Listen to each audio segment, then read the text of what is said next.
તાજેતરમાં સીએમ ભૂપેન્દ્ર પટેલે જૈન યાત્રાધામ પાલિતાણા જતા પદયાત્રીઓ માટે સારો રોડ બનાવવા 51,57,00,000 રૂપિયા ફાળવ્યા છે। આ પહેલા વર્ષ 2019માં રૂપાણી સરકારે જૈન સમાજ માટે કંઈક આવી જ જાહેરાત કરી હતી। આ વખતે અમદાવાદથી શંખેશ્વર બે જૈનોના મોટા તીર્થો છે, એને જોડતી પગદંડી બનાવવા 20 કરોડ રૂપિયાના ખર્ચે 103 કિલોમીટર પગદંડી બનાવવામાં આવશે। કાંટાળી વાડ અને ફેલાયેલી ગંદકીના દ્રશ્યો છે જખવાડાથી સોખલી જતા પગદંડીના।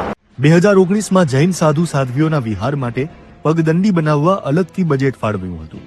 એ પગદંડીની કેવી સ્થિતિ છે આજે આ પગદંડીની સ્થિતિ બદતર હાલતમાં મુકાઈ છે, જેનો જીવતો જાગતો પુરાવો આપની સમક્ષ રજૂ કરું છું। ભાસ્કર રિપોર્ટરે આ સાણંદ સર્કિટ ચોકડીથી શંખેશ્વરના રૂટ પર રિયાલિટી ચેક કર્યું તો ક્યાંય ચાલી શકાય તેવી જગ્યા જોવા ન મળ્યા।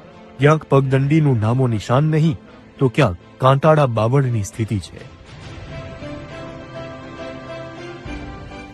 આ રૂટ પરથી વિહાર કરતા જૈન સાધુ વ્યથા સાથે કહે છે,